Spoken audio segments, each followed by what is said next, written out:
Hi,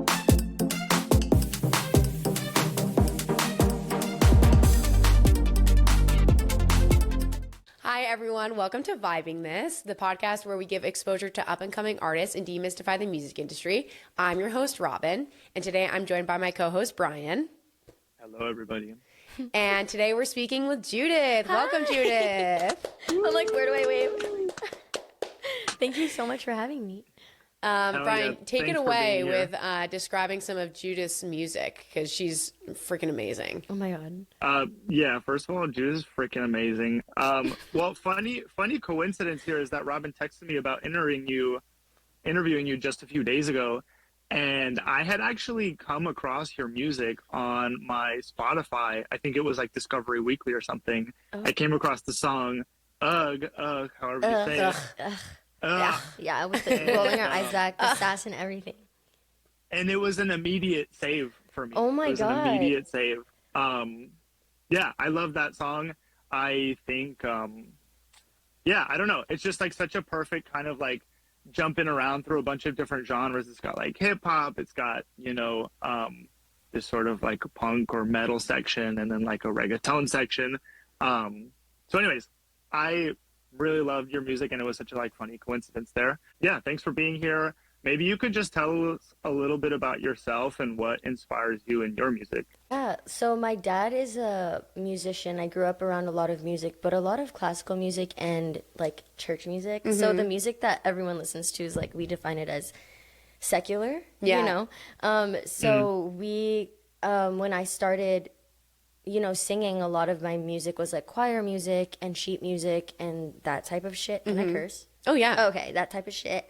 And so I wasn't hip to like the Beatles, to the Strokes, to like these like artists that are so iconic to everyone. I like was not hip. I wasn't hip to screamo music. I wasn't allowed to listen to that. That was like the devil, like it was like something that was like shunned upon for me to listen to.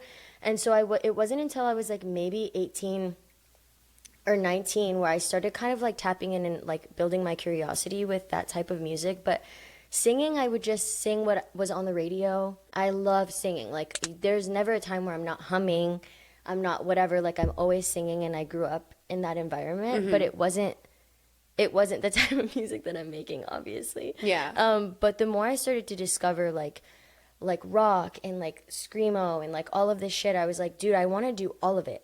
I want to do all of it. I want to consume all of it. I want to put it in my music. I want it to be in the production. I wanted it to be. And so I guess with I wanted to make a song that, the song is me expressing my experience with something that I went through, and I was upset and I was angry. And I was like, well, obviously I need to yell. And my producer was like, we should do that. Like, why not? Fuck it. And it became my favorite song. We incorporated so many different genres into it, and I wanted it to feel not boring. Yeah. I wanted people to be like, what the fuck is this? Like, what is this? And before, when I had started making music from the beginning, I kind of just really didn't know where to start because I didn't know myself as an artist yet, and I'm still discovering it. And you could kind of hear it in my music. I've like evolved a little bit, and it's the transitions. If you listen to it from like the very first song to now, it's like changed so much over time. And I think that I love that about my music. I'm just like, I could just see where I've grown so much and what I really like and what I don't like. But singing English music, I feel like was something that I did because I thought that that's what everyone wanted to hear. And then when I started making Spanish music, I felt more connected to it, and I kind of stopped caring if other people liked it. I cared more if I liked it. If I like it, I'm going to promote it more. If I'm kind of like, I don't really connect with this that much, or I'm not really like, I don't want to sing English music that much, I'm not going to like, I wanted to be obsessed. And I think when I started tapping into making Spanish music and learning about different genres of music and learning about the fucking Beatles and all of this shit, I started becoming obsessed. And I'm like, oh, like I'm tapping into I'm like making my world right now. Yeah, you're making your world. You're like Yeah. in your essence. I feel like am. Oh, yeah. the bilingual thing is actually something that Brian and I really wanted to discuss with you, in the sense that like you're our first bilingual artist that we've had on Oh, here. So wow. shout out to Hi, Judith. Go girl. Tell us about like writing music as being a bilingual person, like, Yeah. what is that process like for you? Brian and I were talking about this before too, that like he feels like when he speaks Spanish, he's like a different, like almost persona, or like it's like a different version of him than when he's speaking English. Kind of a little bit. Do you feel funnier in Spanish? No, the thing is, Okay. I don't really know how to make good jokes in Spanish. I can be funny by being goofy.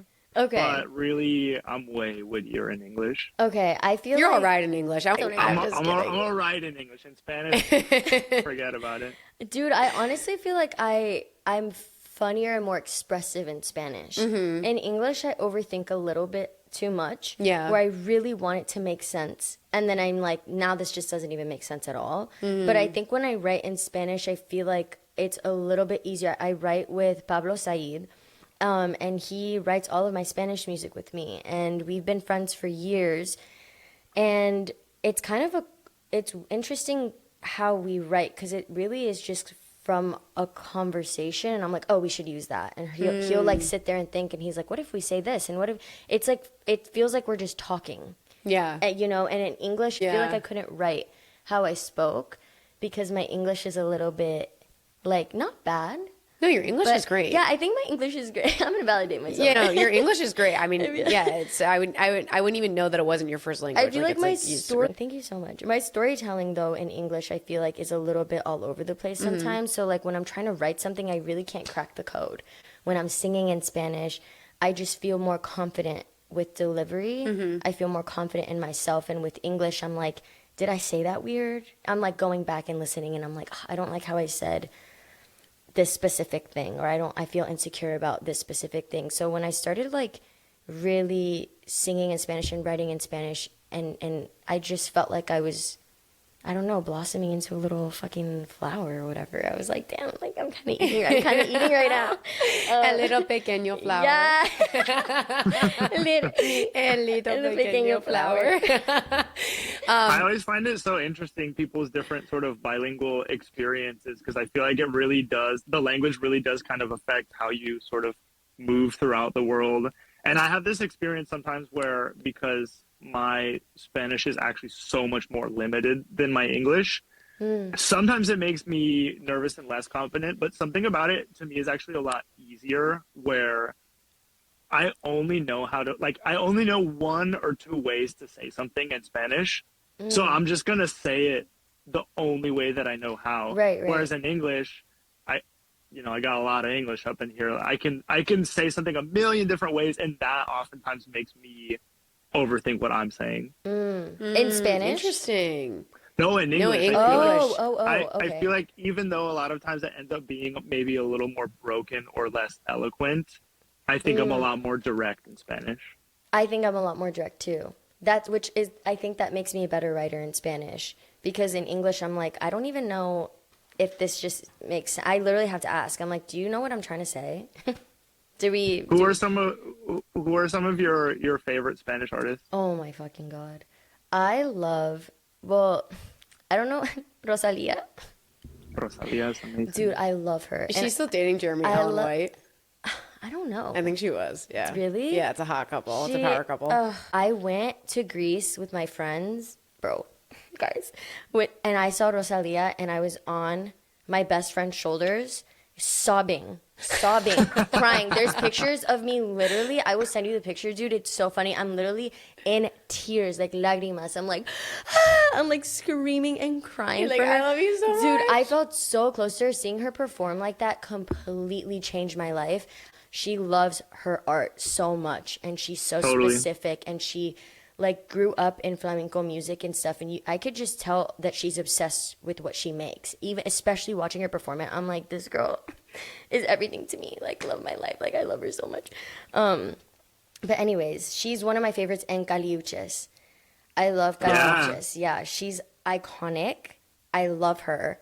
And I also went to one of her concerts more recently. The first concert I ever went to, was Tyler the Creator. Oh, interesting. And she that was opened. your first concert ever? No, it was Jaden Smith. Yes, that was my first concert Wow, ever. what an intense first concert Yeah. ever. Speaking of concerts, I'm like, whatever. I'm like, think about that every time I think of a concert. I'm like, I can't believe Tyler the Creator was the first artist I ever saw. I mean, that's really iconic, but that's like, I'm like, my first concert was like Aaron Carter, so I feel like there's like a really big discrepancy. That's I know. low-key fire, though. Dude, it made me really want to become an artist. I was like, I can't believe that this is real. And I'm like looking at everyone screaming, Earthquake, freaking screaming his music. And I'm like, I felt like I was like, pinch me. This is so crazy. And then I think shortly after that, Yorgos, who's an incredible artist, his artist name is Georgie. And I was friends with this girl that he was dating or whatever. And then she showed me his music and I was like, who is this? I love the music. I love the production, yada, yada, yada. Like, I wanted to know everything about. And then the producer was Ely, who's my producer, Ely Rizk. And kind of just my doors completely opened from there. And I was like, I want to be a singer. Yeah, That's and what I want. And I want to ask you more about that because we were chatting a little bit earlier, Yes. and Brian, I think you're going to think this is super interesting too. But like your background, I mean, you grew up with like church choir music and like listening Yeah. to classical music, but like it was not like your childhood dream to be an artist. Like No. you said you started off your career actually as like a corporate lawyer. No, I wasn't a lawyer. I worked at a law firm. You worked at a law Yes, firm. I worked at a law firm. Ugh, I wish I was a lawyer. But I worked at a law firm. But before that, my parents, I grew up in a very, very, very religious household. So incredibly religious. I moved out when I was fairly young. I was 17 when I had moved out. And I kind of didn't really know what the fuck I was doing, just like any 17-year-old. Like any doesn't know- 17-year-old, literally yeah. doesn't know what's going on. Yeah. But I never, like, when I imagined my life as a child, like, my father is an immigrant. He's from Honduras, and my mother's Mexican, but Mexican American. And I was like, I want to, we're taught to have these like big jobs when we're younger. When my dad is like, dude, be a lawyer, be a doctor, be this, be that. Like, that's what they want for us. Be something professional. Yeah, because to them, that's like what success is. They don't teach us that like success is being an artist. Like, being an artist, it's like unattainable. We're just Totally. like, what the fuck? Like, that is so crazy, and you have to be rich. Yeah. 100%. You have to be rich, and I didn't grow up rich. I didn't Yeah. grow up with like money, Yeah. So for me, I was like, that's ridiculous. That's so stupid. Like, why would I ever go? Like, I'm not even going to think about it. I'm not even going to, like, dream about it kind of thing. I, like, really limited myself. And so I worked these big girl jobs. I went to school. I dropped out because I couldn't afford it, and I was paying it on my own. And so I dropped out of school. But I ended up working for a research firm, and I learned how to, like, do research, and I built my way up in the company, and I really loved it. And then I ended up quitting, and I ended up working at a law firm. And I really loved it. And I found I had a really big interest in law after that. Like, the attorney that I worked for was so smart, and she taught me so much. And I was like, dude, I feel like I could see myself actually doing this. And being in that environment, it was my 9 to 5. It was my whole life, And so when I was introduced to music, I was like, this is just for shits and giggles. Yeah. Like, this is just for fun, and because I love singing. And I had never heard myself on a mic with really hearing myself with a good system. I like didn't really hear that until I was, hanging out with Ely and Yorgos and Pablo in a studio and just like geeking fucking over music or whatever. So I didn't even know how to like deliver well. I didn't know anything. I just really did it for fun. And I kind of Ely ended up opening Good Boy Records, which is a label that I'm signed to, and did not tell me about it. Did not let your girl know, and was like, I want to sign you, you're amazing. Like, really believed in me. He's like, bro, I fucking know that you can do this, and like da da da da. Like, I was just like, you're crazy, you're fucking out of your mind. And if you're an artist, then you have to be a little crazy, Yeah. You got to be a little You gotta be able to risk it for the biscuit. And like a Yeah. lot of people don't have the balls to do you that. have to be a little delusional. You can be a little delulu. Just a little bit. Pequeño delulu. So I really took a chance, and I feel like I really never had somebody believe in me in that way, and not even my parents, like, not to like talk shit. I love them so much, but like, I'm talking about, like, I really know that that feeling that I got where I was like, I kind of feel like I can be an artist right now. Like, what the fuck? And when I moved out here, my friends were kind of already out here. Grace was already out here. And I was like, fuck this. I'm going to do it. Like, I'm so young, and I just, like, I think I was 24 or 23 at the time, 24 or something like that. I'm 27 now.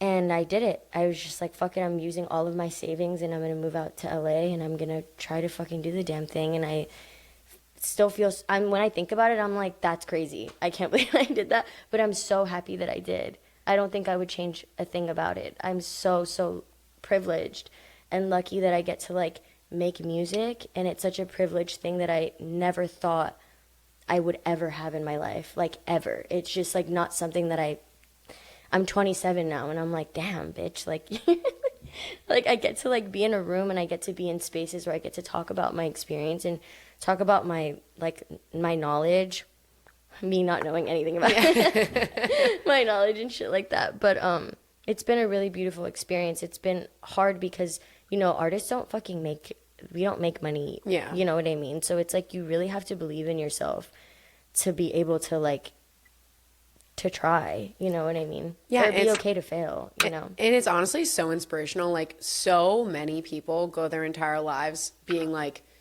what, like, I wish I did that, or I could have done that, or like it's something they like aspire to, but basically they get in the corporate trap of like, I'm gonna have like the stability and security. I mean, myself included. I'm like working in corporate America. I'm like, okay, I want the security, but like, I think it's so cool and so admirable that like you took the leap, and so badass. Like the fact that you're working for a lawyer, you actually like the work, and you were like, no, I'm going to do this anyway.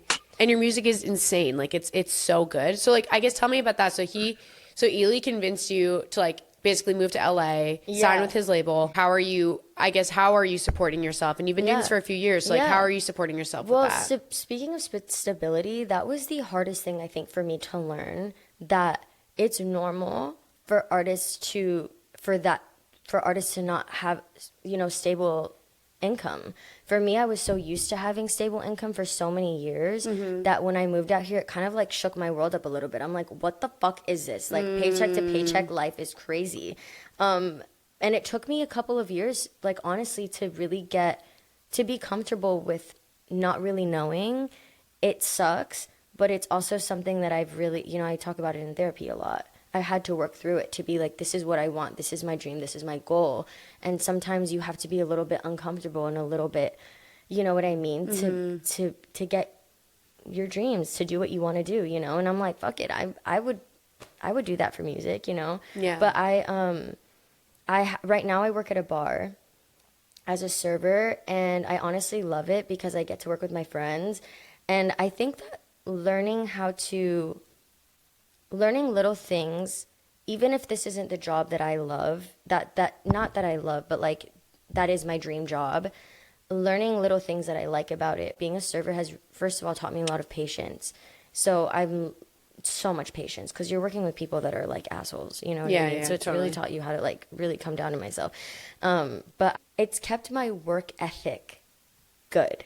You know what I mean? Because I really have to work for my tips. Like, really hard. I have to, like, really try. It's, like, humbled the shit out of me, honestly. I'm like, Brian, you know, too. Dude, that lifestyle is crazy. I'm in a pretty similar boat, too. I work at a bar, and I've worked in the service industry for years while, like, pursuing, you know, being a producer and then also working as a music teacher. So I get it. It's definitely a slog. But it's nice. I feel you. Like, I kind of enjoy the day job sometimes, and it's if nothing else, it really makes me appreciate the time that I have, you know, when I'm outside too, of just like, okay, I'm off now, I gotta like work, I gotta do my thing. I have to like really, I don't know, like my life is so like meticulously planned out for like, you know, a kind of just like artist guy, just because I have to, or else I won't have any time to do anything. So that's also one plus of that, I think. For sure, dude. I think something that I really appreciated learning in therapy was the talking about privilege and what that looks like. Because if you have a job and you are making any money and you're an artist or whatever and you get to make music and stuff, like, that is a privilege that people really don't remember sometimes, where they're like, oh, I'm literally not famous yet, or I'm literally not living my dream, and da-da-da. I'm like, bro, having a job and making income and like having a car to get from place A to place B, having a safe environment, having a roof over your head, that is privilege. And I think a lot of the time when I'm in therapy, I'm constantly reminded that I am privileged. That is a privilege in itself. And so it really grounds me sometimes. And when I am making music, like you were saying, like I'm really in it when I'm in it. And I have a different type of appreciation for it. At first, when I had moved out here, I found myself really frustrated. Like I was like frustrated that I had to have a job, or a job that wouldn't financially sustain me or whatever. But as I kept as time kept going, I was like, damn, I'm such a little brat, bro. Like, what the hell? Like, I literally have a job. And I'm complaining about having a job, or and I get to make music, and I'm releasing music, and I have a team, and I'm signed to a label. I'm like, oh my God, boohoo, cry me a fucking river. Like, it literally, I really had to, like, I really got a reality check really quick on that, like, slowly with time. But, like, that reality check hit me really hard, especially, like, with the shit that's going on in the world, dude. Like, I'm like, you know what?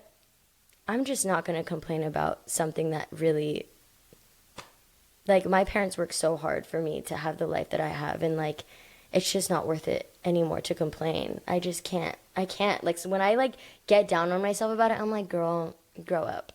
Like, literally grow up. Like, you're happy, and you get to make music. You know what? The constant reality check is so important, and it's so easy to fall out of that. And I find myself doing the exact same thing. It's so hard. Like, I do the exact same thing, and I have a really stable corporate job, and, like, I have a lot of stability, and I work at a great place, and, like, I'm like, and I have the ability and the flexibility to, like, come do this. And I have to remind myself of that all the time, because it's so easy to get down on yourself. But actually, one really cool thing is I actually recently just saw this speaker, this woman who runs another podcast called the Happiness Podcast, and she's like a professor at Yale, and she talks about the concepts and like the foundations of being happy. And like what you're talking about is literally the foundation of happiness, which is if you're going to have a job, and maybe that job is like not what you want to be doing, like being a server, you have to find the things in the job that like basically make you feel like the most authentic, or like make you still find those semblances of happiness. Like you're talking about like that you've learned patience, but like Brian's saying like, you know, that you like being like, you like your day job sometimes, and like you don't have to like it all the time. And no one likes their job all the time. But like there's gonna have to be elements of it that you're like, oh, this is the part that like makes me find value in this, or like makes me enjoy it. And like maybe it's like you like talking to people. Well, or, it's like, made me like so fucking like, it's made me really have like easy conversations. I don't think that if you asked me to do this podcast before I worked at that job, I don't think that I would have been able to do it. I used to, not that I'm like shy, but I do think that it's made me be a little bit more like open, you know what I mean, to certain things. I'm just like, dude, I'm down to kiki and talk. Like I have to do that for work all the time. I have to make conversation out of nothing. Literally out of conversation all the time. And like I'll be serving people on their first date, and I'm the icebreaker. I'm like, I gotta figure it out. You know what I mean? I get that's like so wholesome. So I put pressure on myself sometimes. I'm like, okay, I have to like say a joke. I have to like make this lighthearted, because I can tell that the girl's nervous. She's so nervous. Dude, I can tell that she's nervous, and I'm like, oh my God, fuck. Like I have to like go in and being like, first date? Like what's going on? Like I have to be like really icy. But I like really have learned to love that about myself, that I feel like I could talk to anybody. And that job, even though it's a server job and it's not my dream job, has taught me that. And the people that I work with are so fucking cool. The bartenders that I work with are really fucking cool. One of the servers that I work with is my best friend. Devin works at the care. Like I work with people that are really like make it fun to be there. As much as the customers can be, you know, but you're gonna get that anywhere in the world. You get that in any job. It doesn't matter. It doesn't. Like I had that in my corporate job. You have that in your corporate job. You have I that had literally. the Karen at my corporate job. And I'm like, fuck. You have that at any job, and you also. And the other thing is, like, I feel like people always forget this. You also have a boss at any job. Like, you have people above you and below you, like, at literally any job. So, like, not all of them are going to be great at any point. Dude, also another thing that I really fuck with about my job, it's a karaoke bar. That's so Thursday, fun. Friday, and Saturday's karaoke. It's helped me really get over my stage fright. I'm not even kidding. That. And I like have. Do you go up and do karaoke? Dude, yes. Oh my God, that's so fun. I've been doing that shit. The last song I sang was so Gives You sick. Hell. I love that.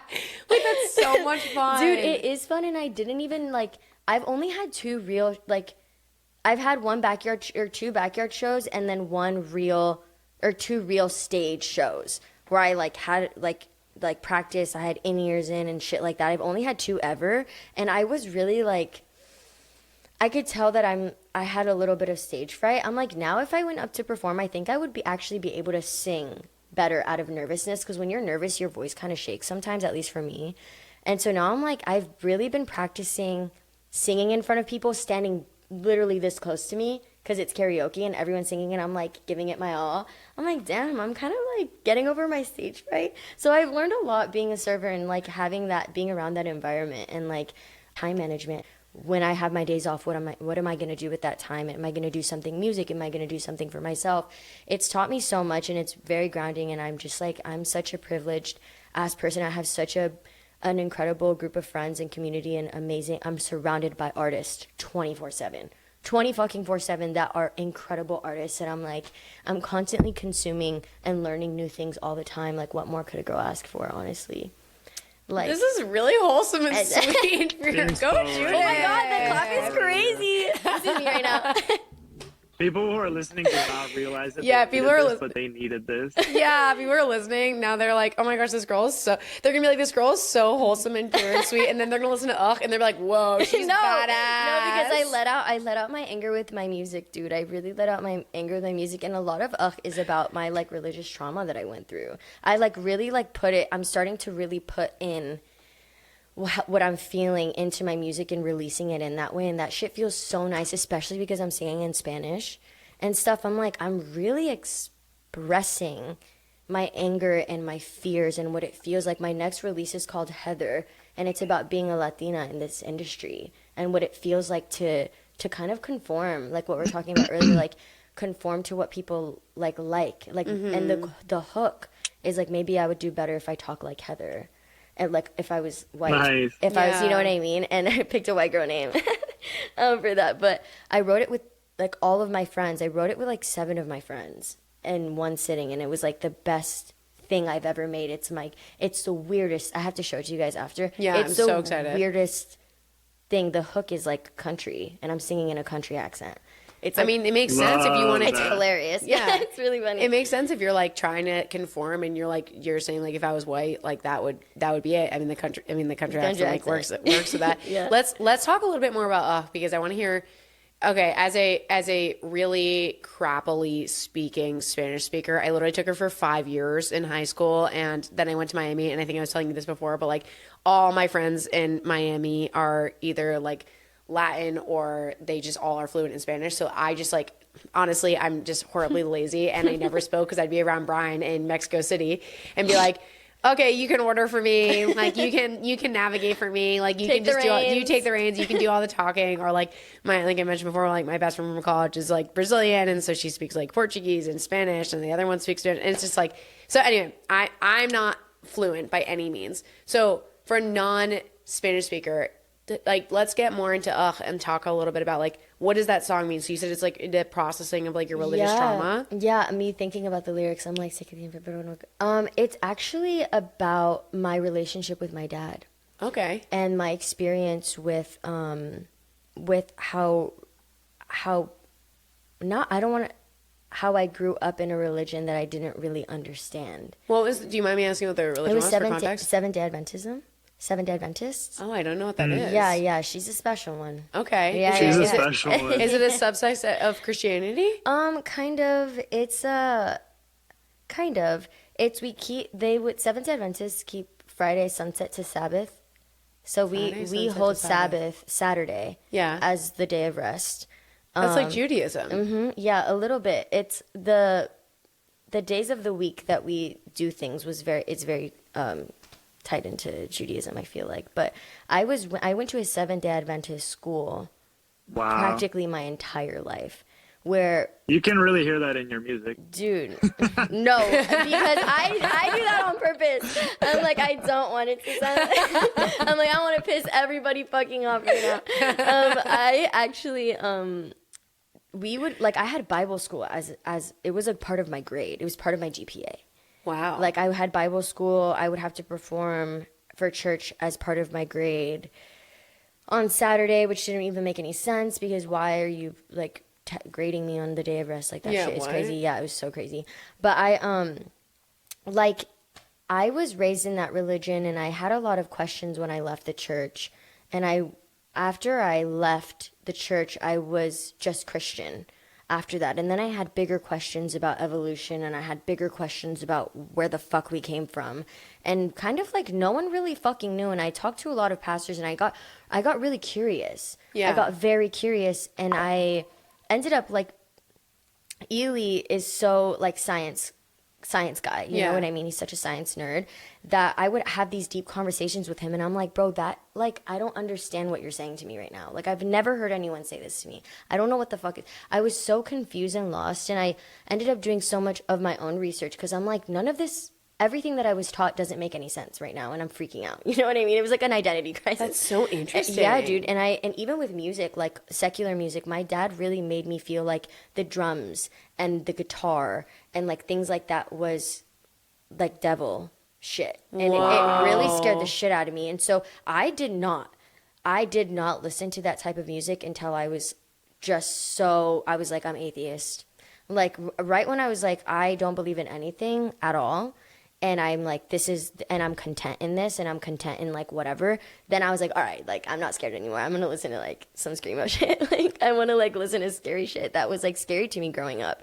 You know what I mean? Like I just was so afraid of everything. Like I remember being so afraid of everything because that's just like how I was raised. You know, my dad was he studied music and was like, well, like if you play something in reverse, it sounds like they're saying the devil's name and like saying stuff like that. And I'm like, he's like psychological. And I'm like, what do you mean, dude? Like, what do you mean? There's like Beatles records that people would say that about. Yeah, that's what, yes. And maybe Pink Floyd records Yes, too. Pink Floyd, AC/DC, like all that shit. Right, it's called AC/DC. AC/DC. Yeah, Yeah, AC/DC. yeah. You're good. Did I say it back? No, you're good. Like DC. Yeah.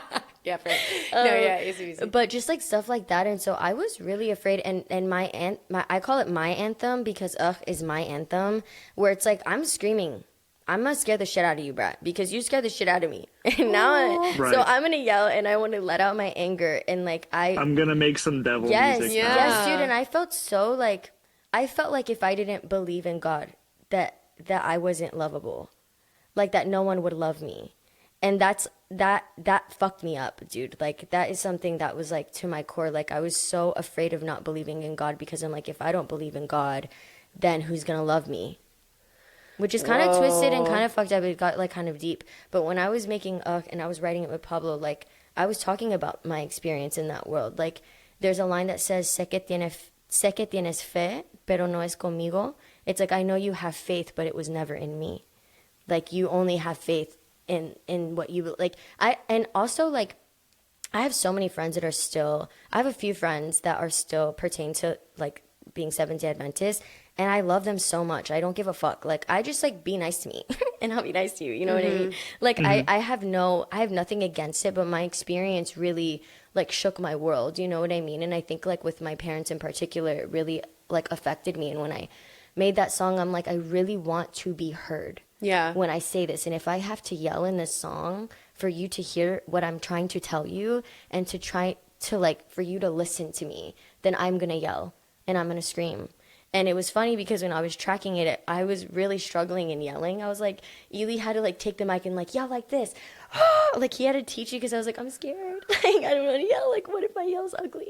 Like what if my yell doesn't sound angry enough or like whatever? And the more I kept doing it, I was like releasing. Yeah. I just kept releasing and I kept being like, oh my God, it feels so good to just let it out. To really let it out, you know. And anyways, that's my anthem song. I love that song so much, but it's about that experience. Do you want me to translate it for you? No, I mean, so maybe at a later point, but did your parents hear it? Yeah, I was gonna say that was my next question. Was that did your parents hear it? My mom, yes, they did hear it. My mom was like, "Girl, I know who that's about." She was like, she was so funny. She's like, me and empath senses. Yes. It's about your dad. Dude, it was so funny. She's like, I hate to pry, but I think I know who this is about. I was like, yeah, exactly. I got a funny feeling about this. Yes, I think that you know, I have such a special relationship with my mom. I feel like I could tell her anything, but every time I release something, she always knows what the fuck it's about. I'm like, you just know me so well. Like, that's she's nice, like though. 2 peas in a pod. Yeah, I love that about her. But she also so supportive, even though like it's not the type of music that she listens to. I could tell she's proud of me for making something that I like. You know what I mean? She's like, not my preference, but I love you for making what you love. And I feel so accepted in that way. And like, I don't know, it makes me kind of fearless. We made it in London for the first time. Like, for the first time ever, I made a song outside of the studio space that Ely and I had worked in.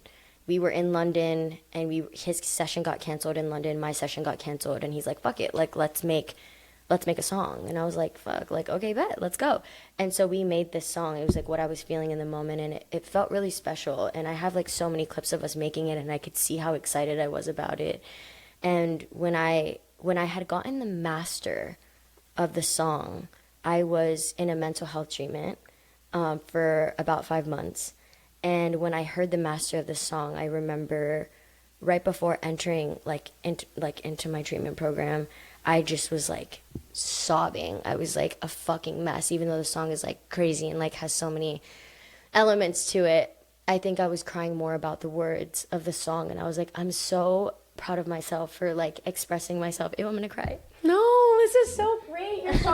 Your song is so good, and I love it. It's amazing. Like, and it's so amazing for you to share this context for us, because again, as like a non-Spanish speaker, like I don't get all the language. All I get honestly is like a lot of badassery. Yeah.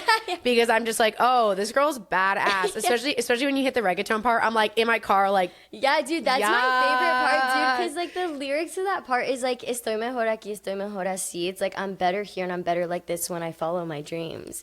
Like, it's beautiful. Yeah, and I'm like, I dance with gay people, like I'm bisexual, like I don't give a fuck what anyone has to say about me, like I'm proud of who I am. And that's why that song is my anthem, is I'm really like saying it with my chest, you know, like I really believe what I'm singing and what I'm saying. Yeah. And so I think that I feel like that song really was a start to my music that I'm making now, where I'm just like, I really believe, that song really made me believe in myself. And even in the moment when I didn't believe in it, when I was making it a little bit, where I was like, is this kind of crazy to say? In hindsight, I'm like, damn, dude, I can't believe that this is like my anthem song. When I need to feel like a bad bitch, not me listening to myself. I'm like, no, you should. Judith, you're so authentic and you're so badass. Thank you. Seriously, Thank you. I think it's so. And when I say badass, I mean it in like not only is the music really cool, but like being authentic is badass, and being vulnerable is badass, and like expressing yourself and sharing that with the world in ways that people either resonate with or maybe not. It's really cool and really scary to be able to express yourself and expose yourself like that in an artistic setting. Yeah. And like, you're going to have so many people listen to this music and be like, I love it for so many different reasons. And like, you're sharing that portion of you. And most people never have the bravery to do that. So it's really cool of you to do that. Dude, thanks for saying that. I feel like I still am scared a little bit. Like, you know, I'm of course. Like so scared. I'm like, oh my God, like who the fuck it's scary is to be listen to this? perceived. Yes, it's really scary to be perceived. I think that my friends really have made me super confident, low key. Like they make me so confident into being myself that I'm like, bro, like my friends literally are obsessed. I'm like obsessed with my friends and they're obsessed with me. So I'm like, I mean, if you don't like me, my friends love me. No, so that's literally fine. Hey, I honestly think that all the time with people, where I'm like, when I meet new people, I'm like, I go in very like open-minded, and I'm always down to make friends, but I'm a little bit like, I don't give a fuck if you don't like me, because I have so many friends at this point. Yeah, and exactly. I'm like, You're it's fine. Fuck it. Yeah. I'm like, fuck it. Like, we can be friends. I'm down, but if that's not gonna happen, I don't care. I have a million friends. Exactly. Yeah. Well, that also makes you more confident. And it makes you more authentic. Yeah, it does. And the people like you for you. Yeah. Rather than like this version of you that you might be putting out because you're going to think that people like that. But like, you don't need to do that. Yeah. Because you're cool and people like you for you. Real. That feels nice. Real. I feel, dude, this feels like a little therapy session. My therapist is about to watch this and be like, you kind of She's like, oh my God. Yeah. She's like the growth. Dude, I know, me crying. I'm like, that's crazy. I don't really cry that much. I'm like, that's crazy. I just like really got emotional. No, I really appreciate it, because I'm so grateful that you're expressing what this music is for you, and explaining it to an audience like myself who like doesn't listen and like doesn't fully understand it just because I'm not like fluent in Spanish. Yeah, so like, yeah. it's really helpful. Yeah, cool. Well, I'm glad you guys are geeking with me about it. I'm like, Also, just to bring it back full circle, like this was not a lie when I said this at the beginning of the podcast. It was an instant save for me. damn. Song. So everything came through, and it really, that song really means something and packed a punch. And I felt it immediately. Dude, thank you so much. That means a lot to me. When people say that they like I'm like, if you like any song, I really hope it's It's, Right. it's Out of so all my good. songs, yeah, I like really love it. Also, I was so surprised that it streamed. Like, I don't have that many streamers on. Like, I just got Spotify when I moved out. Like 2 years into living out here, I didn't have No Spotify. way. Yeah, Oh I my was like, I'm gosh. not. I had Apple Music because it comes with my phone. It comes with your plan. phone. Yeah, Yeah. that's what everyone says. They're like, well, I'm like, when you don't have Spotify, I'm like, how do you not have Spotify? Dude, now I can't live without Spotify. Yeah. Now I'm like, I need Spotify. I need my cute little playlist. Like, it's so Yeah. organized. Like, I love it. But I didn't even have it, and I didn't even have Spotify for artists until recently, until I had like a manager. So I was like, I don't even know what is that. And so when I downloaded it, I was like, I'm not gonna get on this because you could see how many, like streams, Yeah. how many people, And where they're coming from. and all of this stuff. And I'm How like, people are saving it. yeah, it kind of made me kind of nervous. And when I found out that like had playlisted well and streamed, I was like, holy shit. Like, even that, I'm like, I feel like I just like, that's like bucket list for me, is like feeling like my music matters. You know what I mean? Like, that is something that I never thought I would ever feel. And so that is why also the song is so special. Not for the streams, but because I felt like people were resonating with it and Yeah. really liked it for what it meant. And I really loved that. And I'm just an angry little girl, bro. Like, I just like want to let my fucking feelings out, and only through music. You know what I mean? We wanted to save some questions at the end that are, like, as Brian and I have deemed, what are they, Brian? The silly question. Oh, no. They're just like silly Okay. questions that I think like just to be fun and silly, like be a silly little goofy girl. And so basically, I think the first one we should ask her, which she's probably gonna have really good answer to, is like, can you do any accents? Can I do any accents? I could do a little bit of an accent. Quite a little bit. Do you know? I just made a song with one of my friends where I have this accent in the song. Really? Yeah. Is like an alter ego? It's an Alright. alter ego, and I really love it. And I was just trying to be silly. When I get anxious, I talk in a British accent. I don't even know what accent that was. It was kind That of was posh. British. Yeah. British. You know what? You were kind of doing the British accent at the beginning of the pod. You said a few phrases Hello. in the British accent. Yeah. Were you? I think so. Yeah, I was like, I'm so nervous right now. Like, I'm so nervous. Yeah, I love a good British accent. Honestly, it's so fun. It's so fun. They're so cool. I love how British say people posh. talk. They say jumper. Say jumper. They say jumper. Is the For sweater? sweater, Yes. they say jumper. I'm like, what the hell? What the hell is What that? the hell? What the hell? That's The amazing. bloody hell. Bloody I'm hell so is a really excited bad. to hear the song in where you do the British accent. Yeah, I was gonna say, Like, what's the song for the British accent? It's I made it with my friend. It was like so silly, and we just like, I was like, you don't like it, I don't mind it, like literally like that. Like, that's what I sound like, and I'm like, very wait. Charlie XCX. Yeah, Very. Yeah. it's a brat summer. Yeah, it's a Brad Summer. Guys, Brian's got a. I'm seeing her tonight. Oh, is that what your plans are? No, I'm gonna go educate the Is that why you gotta go? I have to go educate the youth first. Oh, period. Okay, And then I stand. I'm gonna go see Charlie. You'll I got to stand your- guess this is the the best day colour ever for of you. my Underwear. underwear. This is kind You of want the to best know day. what I got going Going on up down down there. there. Is it pretty and pink or all see I'll through? see through. Me and Emily are making shirts. We're gonna do a duo shirt. Mine is gonna say Charlie likes boys, and then hers is gonna say, but she knows I'd hit it. Oh, that's good. Period. You guys should run that On fire. actually. That's No, really we're good. doing it. It's done. It's done. What's your like weirdest quirk? Ooh, I don't know. Like, what do you mean? I mean, you maybe already said it by being like, when I get nervous, I speak in a British accent, which is Yeah. so rogue because you're not British. I'm not British at and all. And your parents are like from Honduras and Mexico, so it's like that doesn't like make any That's sense. so but random, yeah. I love it. I think that's adorable. I don't even know. I can't think of one off the top of my head. I break out into silly dances when I'm really excited. Love that. Like, I get so excited. Like, dude, I like will literally twerk. What's like a little silly dance example? You can Like- twerk on the couch. I don't care. Me getting up on my forehead. I don't know. I just like do random things. Like, I'll like fucking, I don't know. Like, I do this motion a lot. I'm like, who's excited? Like, I just get so excited. Like, like after I eat, I do that. I do that when like I'm about to go on a date. I'm like, I get so fucking excited and I just like break out and dance, or I'll start singing like really crazy. Like I'll start singing like in an opera voice and shit like that, like randomly. That's so cute. It's funny, but you can't control your excitement. You have to let it out. I can't. I know. I get like cuteness. I'm like, like I don't know what to do with my body or anything. Brian, I think you should adopt that, the dancing when you're excited. I feel like that could be on brand for you. It feels really good, honestly. I like this little. Yeah. That's a good one. One more time. It feels one like more time? almost like you have a partner there. Oh yeah. Yeah, wait, everyone. Everyone? Oh my god, everyone's gonna see this and be like, oh my god. No, it's a good They're gonna be like, what are they legacy doing? club. That's a good little. Okay, I think we have to wrap things up. Period. Judith, thank you so much for joining us. It was fantastic chatting with you. Everyone go check out Ugh. Is there anything on the horizon that people should be looking out for? Yes, I have this podcast. Yes, obviously, vibing this. Plugging it in. I also have a song called Heather, and I'm very, very excited. I directed the music video with one of my really good friends, Natalie. So cool. And I'm very excited about it. And yeah, that's pretty much it. Fantastic. Everyone be on the lookout for Heather. Yeah. Check Judith out on her socials, which are Moody Judy on everything. Moody Judy. Okay, great. All Nice right, to thank meet you you guys. everyone for watching Vibing This, and Bye. we'll chat soon. Bye, everyone. Thanks, Judy. Thank you. Bye, everybody.